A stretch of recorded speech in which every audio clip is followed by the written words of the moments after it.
Alright, so this is the start of it.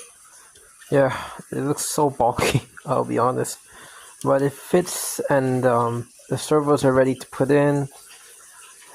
And there's going to be string coming out of here.